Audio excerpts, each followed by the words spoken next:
नमस्कार, ये आकाशवाणी शिमला है। अब आप प्रभा शर्मा से प्रादेशिक समाचार सुनिए। आज के मुख्य समाचार। राज्य सरकार ने फल उत्पादकों को कार्टन व ट्रे सहित अन्य पैकिंग सामग्री की खरीद पर 6% उपदान देने का लिया निर्णय। प्रदेश मंत्रिमंडल ने विश्वविद्यालयों व कॉलेजों के शैक्षणिक व अन्य कर्मचारियों को यूजीसी की संशोधित वेतनमान योजना को दी मंजूरी। न्यूनतम बस किराया 5 रुपये करने का फैसला। हर घर तिरंगा अभियान के तहत भाजपा प्रदेश के 17 लाख घरों पर फहराएगी राष्ट्रीय ध्वज। 9 से 15 अगस्त तक चलेगा कार्यक्रम। और प्रदेश में अधिकांश इलाकों में भारी वर्षा। कुल्लू के चनाईगाड़ गांव में बादल फटने से 22 परिवार प्रभावित। अब समाचार विस्तार से। प्रदेश सरकार ने सेब बागवानों व अन्य फल उत्पादकों को राहत प्रदान करने के उद्देश्य से 15 जुलाई से एचपीएमसी के माध्यम से कार्टन व ट्रे सहित अन्य पैकेजिंग सामग्री की खरीद पर 6% उपदान देने का निर्णय लिया है। मुख्यमंत्री जयराम ठाकुर की अध्यक्षता में आज शिमला में हुई मंत्रिमंडल की बैठक में ये निर्णय लिया गया। इसके लिए एचपीएमसी को 10 करोड़ रुपए की अनुदान राशि दी जाएगी। मंत्रिमंडल ने विश्वविद्यालयों और कॉलेजों के शैक्षणिक, कार्मिक व अकादमिक स्टाफ के लिए यूजीसी की वेतनमान योजना को संशोधित करने की मंजूरी दे दी है। 1 जनवरी 2016 से 31 मार्च 2022 तक संशोधित यूजीसी वेतनमान से सरकारी खजाने पर करीब 337 करोड़ रुपए का वित्तीय बोझ पड़ेगा। मंत्रिमंडल ने प्रदेश में वर्तमान न्यूनतम बस किराए को 7 रुपये से घटाकर 5 रुपये करने का निर्णय भी लिया। बैठक में जल शक्ति विभाग में बेलदार के 452 पदों को पंप ऑपरेटर में बदलने और 31 दिसंबर 2020 तक शैक्षणिक योग्यता पूरी न करने वाले 12 वर्ष या इससे अधिक नियमित सेवाकाल पूरा कर चुके जल रक्षकों को जल शक्ति विभाग में शामिल करने का निर्णय लिया गया। मंत्रिमंडल ने राष्ट्रीय स्वास्थ्य मिशन, राष्ट्रीय शहरी स्वास्थ्य मिशन और गैर राष्ट्रीय स्वास्थ्य मिशन के तहत 780 आशा वर्कर नियुक्त करने का फैसला लिया। बैठक में गृह रक्षक कर्मियों के रैंक भत्ते में भी वृद्धि की गई। इसके अलावा मंत्रिमंडल ने अलग अलग विभागों में विभिन्न श्रेणियों के पद सृजित करने और भरने पर भी मुहर लगाई। मुख्यमंत्री जयराम ठाकुर ने कहा है कि राज्य सरकार प्रदेश में एसएमसी शिक्षकों की सभी जायज मांगों पर सहानुभूतिपूर्वक विचार करेगी। उन्होंने कहा कि सरकार पहले ही तय कर चुकी है कि एसएमसी अध्यापकों की सेवाएं उनकी नियुक्ति के स्थान पर जारी रहेंगी। मुख्यमंत्री आज शिमला में एसएमसी शिक्षकों के एक प्रतिनिधिमंडल को संबोधित कर रहे थे। जयराम ठाकुर ने कहा कि सरकार इन शिक्षकों द्वारा दी जा रही सेवाओं को ध्यान में रखते हुए इस संबंध में नीति बनाने पर भी विचार कर रही है। इस अवसर पर शहरी विकास मंत्री सुरेश भारद्वाज भी मौजूद रहे। भारतीय जनता पार्टी हर घर तिरंगा कार्यक्रम के तहत प्रदेश में 17 लाख घरों पर राष्ट्रीय ध्वज फहराएगी। आज शिमला स्थित पार्टी मुख्यालय दीप कमल में हर घर तिरंगा कार्यक्रम को लेकर आयोजित पार्टी की बैठक में ये निर्णय लिया गया। बैठक की अध्यक्षता प्रदेश पार्टी उपाध्यक्ष रतन पाल सिंह ने की। इस दौरान भाजपा के राष्ट्रीय प्रवक्ता संबित पात्रा ने कहा कि हर घर तिरंगा कार्यक्रम 9 से 15 अगस्त तक चलेगा और इसे सफल बनाने के लिए बैठक में दिए गए टिप्स अहम भूमिका निभाएंगे। उन्होंने बताया कि इस कार्यक्रम के दौरान प्रभात फेरियां भी निकाली जाएंगी। बैठक में प्रदेश भाजपा प्रभारी अविनाश राय खन्ना, सह प्रभारी संजय टंडन, प्रदेश महामंत्री त्रिलोक जम्वाल और संगठन महामंत्री पवन राणा सहित अन्य भाजपा नेता मौजूद रहे।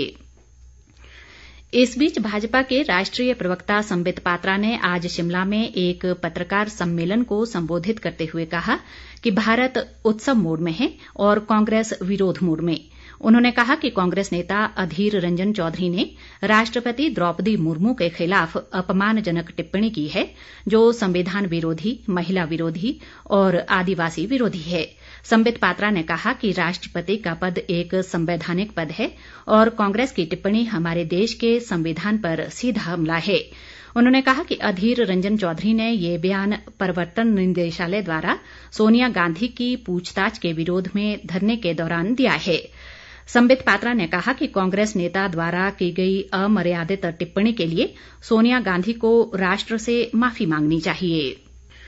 प्रदेश भाजपा कोर ग्रुप की एक बैठक पार्टी अध्यक्ष सुरेश कश्यप की अध्यक्षता में आज शिमला में हुई।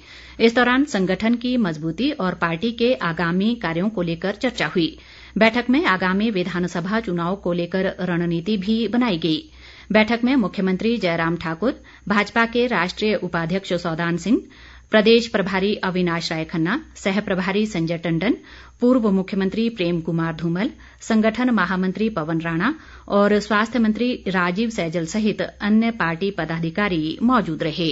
आज विश्व प्रकृति संरक्षण दिवस है। प्रदेश में विभिन्न स्थानों पर कई कार्यक्रम आयोजित कर प्रकृति के संरक्षण के महत्व के प्रति लोगों को जागरूक किया गया। मुख्यमंत्री जयराम ठाकुर ने विश्व प्रकृति संरक्षण दिवस पर लोगों से अधिक पौधरोपण करने व प्रकृति के संरक्षण संवर्धन के लिए कदम बढ़ाने का संकल्प लेने का आह्वान किया। इस बीच भारत सरकार के सूचना व प्रसारण मंत्रालय के तहत केंद्रीय संचार ब्यूरो के क्षेत्रीय कार्यालय शिमला द्वारा एक वेबिनार का आयोजन किया गया। वेबिनार में मुख्य वक्ता पद्म भूषण से सम्मानित प्रसिद्ध पर्यावरणविद डॉक्टर अनिल प्रकाश जोशी ने हिस्सा लिया। इस दौरान सूचना व प्रसारण मंत्रालय उत्तर पूर्वी क्षेत्र के अपर महानिदेशक राजेंद्र चौधरी ने मानव कृत्यों द्वारा प्रकृति से हो रही छेड़छाड़ पर चिंता जताई। वेबिनार में चंबा डिग्री कॉलेज के विद्यार्थियों ने भी हिस्सा लिया। विश्व हेपेटाइटिस दिवस पर आज कई कार्यक्रम आयोजित कर इस बीमारी के बारे में लोगों को जागरूक किया गया।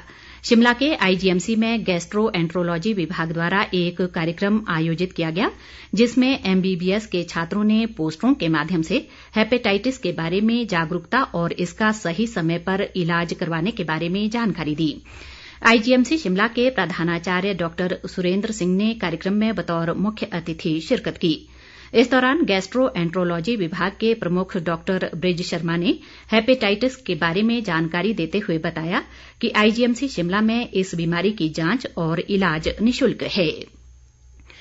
प्रदेश में मॉनसून लगातार सक्रिय बना हुआ है और अधिकांश स्थानों पर व्यापक से भारी वर्षा हो रही है, जिससे सामान्य जनजीवन प्रभावित हुआ है।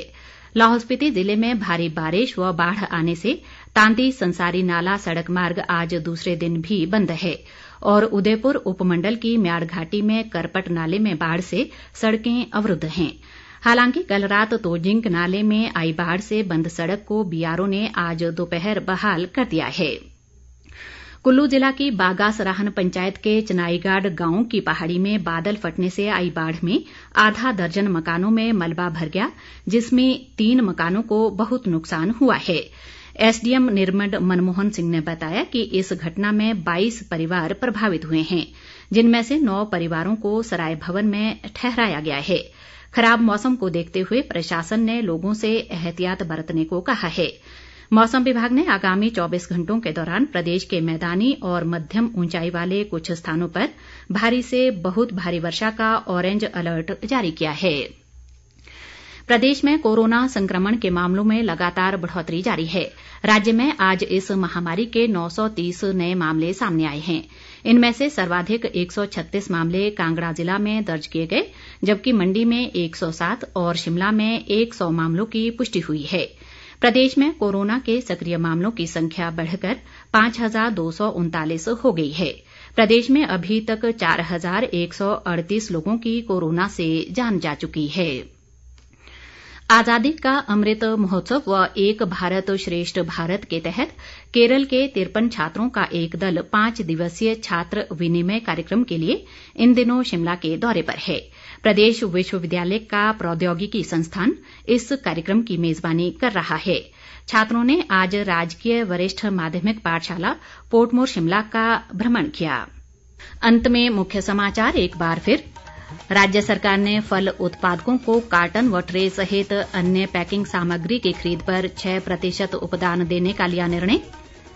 प्रदेश मंत्रिमंडल ने विश्वविद्यालयों व कॉलेजों के शैक्षणिक व अन्य कर्मचारियों को यूजीसी की संशोधित वेतनमान योजना को दी मंजूरी। न्यूनतम बस किराया 5 रुपये करने का फैसला। हर घर तिरंगा अभियान के तहत भाजपा प्रदेश के 17 लाख घरों पर फहराएगी राष्ट्रीय ध्वज।